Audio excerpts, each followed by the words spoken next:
Tsatsi Mabiala s'est illustré ces dernières années dans la politique de la trahison et du mensonge perpétuel comme une caisse de résonance. À l'approche des fausses élections, dont les résultats sont connus d'avance, il a réuni ses partisans et un certain nombre de partis politiques satellites du PCT pour amorcer la question des élections présidentielles de mars 2026. Comme si la gestion du Congo se limitait à des prétendues élections, dont les résultats sont connus d'avance. Au cours de cette réunion ignorée par une large partie de la population congolaise, Tsatsi Mabiala, proche du dictateur Denis Sassou Nguesso, a joué son rôle de traître, puisqu'il s'est permis de condamner l'action politique menée par Clément Mirassa et a appelé à une élection apaisée pour accompagner le despote Denis Sassou Nguesso dans sa forfaiture. Nous sommes à l'orée d'une élection majeure qui a souvent apporté des perturbations dans le pays et nous saurons nous garder dans la discipline, dans le respect des engagements que nous avons pris, mais aussi dans la liberté qui est octroyée à chaque parti. Notre opposition n'est pas une opposition unanimiste, où les questions sont imposées, où les choix sont imposés. Chaque parti peut faire le choix, mais tout en restant à l'opposition. Et pour nous, l'opposition, comme nous l'entendons, c'est qu'on a un projet qui peut se construire ou qui se construit à distance de celui du gouvernement. Alors quand je l'ai dit, je ne réponds pas à certains amis qui pensent que, de facto, quand quelqu'un d'entre nous est au gouvernement, son parti est aussi au gouvernement. Nous aurons l'occasion, comme je l'ai dit, de le dire au cours de la conférence de presse que nous donnerons le mardi prochain. Mais entre-temps, prenez votre liberté, mais aussi soyez engagés pour conduire une opposition apaisée, une opposition républicaine apaisée. Ce qui compte, ce ne sont pas les invectives, les querelles. Ça ne nous a jamais rien donné. On peut construire paisiblement une opposition qui peut demain prendre le pouvoir sans qu'il y ait eu ces rixes, ces envolées oratoires auxquelles nous sommes d'ailleurs très habitués. Donc pour ceux qui êtes là, avec nous sur cette plateforme, je vous remercie, je vous félicite pour le travail que nous avons abattu. Et la voie est maintenant tracée pour que nous construisons notre petit destin ensemble. Difficile de ne pas voir la collusion dans les propos de Tsatsi Mabiala à ceux des caciques de l'actuelle dictature congolaise. Il demande aux Congolais d'aller dans une élection apaisée. Une élection jouée d'avance avec un homme qui a pris les armes pour arriver au pouvoir par la guerre et le sang. Comment peut-on penser un seul instant que le dictateur Denis Sassou Nguesso, qui ne comprend que le langage de la violence, laissait le pouvoir par une prétendue élection alors qu'il est impliqué dans plusieurs affaires de crimes de sang et de crimes financiers? Les déclarations de Tsatsi Mabiala visent les opposants en tête de liste. Clément Mirassa, qui demande une alternative politique dans le pays après plus de 40 ans d'échecs d'un homme et d'un parti politique. Tsatsi Mabiala est non seulement un homme indigne, mais un traître, car il est un acteur majoritaire dans la chute du président Pascal Lissouba. Il ne faut surtout pas oublier qu'il avait qualifié les Congolais de xénophobes pour s'être opposés à la vente de leurs terres au régime criminel de Paul Kagame. La terre, là, à perte de vue la terre. Il y a les terres coutumières, selon la loi, qui appartiennent aux paysans. Et il y a les terres qui relèvent du domaine de l'État. L'État n'a pas autorité sur toutes les terres. Mais les paysans n'ont pas également autorité sur toutes les terres. Maintenant, je crois savoir qu'aujourd'hui, les accords passés avec le Rwanda ne portent pas sur les terres coutumières, mais sur les terres qui relèvent du domaine de l'État.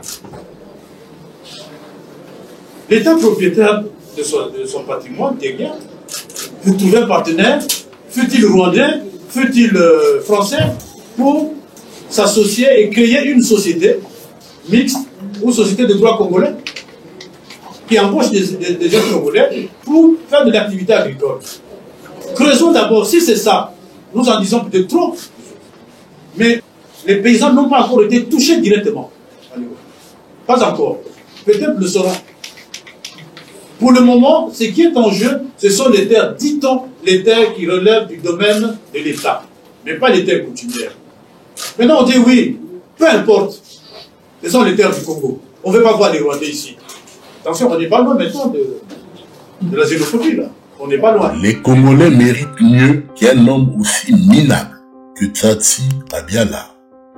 Aucune alternative politique n'est possible au Congo par une prétendue élection. Toutes les possibilités sont à envisager face à une dictature sauvage, entretenue par le dictateur Denis Sassou Nguesso. La vie des Congolais ne se limite pas à une élection dont les résultats sont connus d'avance. Denis Sassou Nguesso a toujours été une épine dans les chaussures du peuple congolais qui vit dans une extrême pauvreté. Nous avons des drones et où Ntoumi se cachera, nous le retrouverons. Je dis, mais il y a quelque chose. Et en continuant, il dit quoi?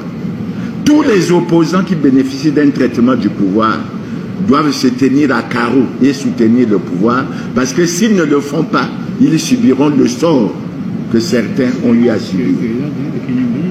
Mais ça veut dire quoi? Ça veut dire que le pouvoir vous dit clairement, c'est nous qui maîtrisons cette opposition. C'est nous qui savons quels sont les vrais et les faux opposants. Et quand cela est fait, mais il n'y a aucun démenti de la présidence de la République.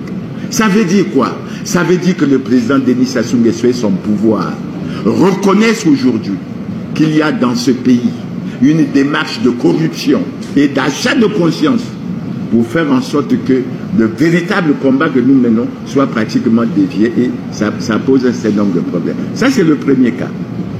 Le deuxième cas, mais on prend la loi qui porte le statut de l'opposition politique. Et quand on prend cette loi, il est dit clairement que l'opposition politique est constituée des partis ne soutenant pas le gouvernement. Et plus loin, on dit un parti de l'opposition peut accepter d'être au gouvernement. À partir de ce moment, il est astreint à la solidarité gouvernementale. Mes chers frères, ayons quand même le courage d'assumer un certain nombre de choses. Et moi, j'ai dit, je prends sur moi, j'ai dit, je n'ai épinglé aucun autre parti, mais j'ai épinglé sur la base de cette démarche. Je dis, mon petit frère Fila, qui fait partie du gouvernement, et je n'ai pas appris qu'il y a eu un accord politique négocié entre le PRL et le PCT. Ça veut dire que Fila applique intégralement le programme de Denis Sassou Nguesso. Et quand je suis Ibombo, je suis mon petit frère Bininga, ils disent quoi? Nous, on n'a pas de vision. La vision au Congo, c'est celle de Denis Sassou Nguesso. Ça veut dire que Fila a accepté d'appliquer la vision de Denis Sassou Nguesso. Mais à partir de ce moment, est-ce que nous pouvons encore continuer à tergiverser pour dire Fila est à l'opposition? Évidemment, demain, ils vont se battre dans le cadre de la Commission nationale électorale indépendante pour occuper un certain nombre de positions. En fait, occuper un certain nombre de positions pour favoriser le candidat du pouvoir, sinon Denis Sassou Nguesso. C'est la même chose pour mon frère et ami Pascal Tsatsi Mabiala. Mais il faut reconnaître que le costume que Pascal porte lui pose des problèmes. Il n'est pas opposant. Il n'est pas opposant. Et je le dis pour Pascal, avec beaucoup plus de sévérité. Pourquoi? Mais parce que quand Pascal a été nommé chef de file de l'opposition, Pascal a eu des problèmes avec Nick Fila, et les gens le savent. Pourquoi? Mais parce qu'il estimait que Nick Fila étant au gouvernement ne pouvait pas se considérer à l'opposition. Donc la démarche est claire. Alors quand on le dit, on a le sentiment que Mierassa veut avoir des problèmes. Je ne veux pas avoir des problèmes. C'est Tsatsi Mabiala et Nick Fila qui doivent bien lire le droit et bien appliquer le droit. Et c'est pour ça que je dis que même mon petit frère Mboulou, qui favorise ces choses-là, il doit savoir qu'il entraîne le pays dans la dérive. C'est pour ça qu'on dit, moi j'ai cité deux, Maintenant, si quelqu'un, dans la démarche qu'on amorce, pense que lui n'est pas vrai opposant, pourquoi nous le disons? Même moi, peut-être que je ne suis pas vrai opposant. Parce que demain, si on se retrouve, qui va nous départager? Mais c'est le peuple qui va nous départager. Le peuple nous dira, oh, Mirasa, mais il se cache là. Mais voilà. Comme nous, les Congolais, nous n'avons pas d'humilité. Et nous n'arrivons pas à nous confesser. Parce que tu peux sortir aujourd'hui, dire, bon, hier, je n'étais pas un vrai opposant. J'ai fait ça. Pardonnez-moi, Congolais. Je prends la responsabilité de ne plus agir comme ça et d'agir pour la vraie opposition. Ce n'est pas possible. Nous, les chrétiens, nous faisons ça. Donc, voilà la précision que je voulais apporter, Jimmy. Mais moi, je ne regrette nullement. Et je dis, si j'ai le frère, mon petit frère Fila en face, si j'ai Pascal en face, je leur dirai, ne continuez pas à divertir le peuple. Pascal arrête d'être chef de file de l'opposition. Maintenant, ce n'est pas moi qui suis prétendant. Il y a Yuki, il y a d'autres députés là-bas. Ce sont eux qui se battront pour devenir chef de file de l'opposition, ce n'est pas moi.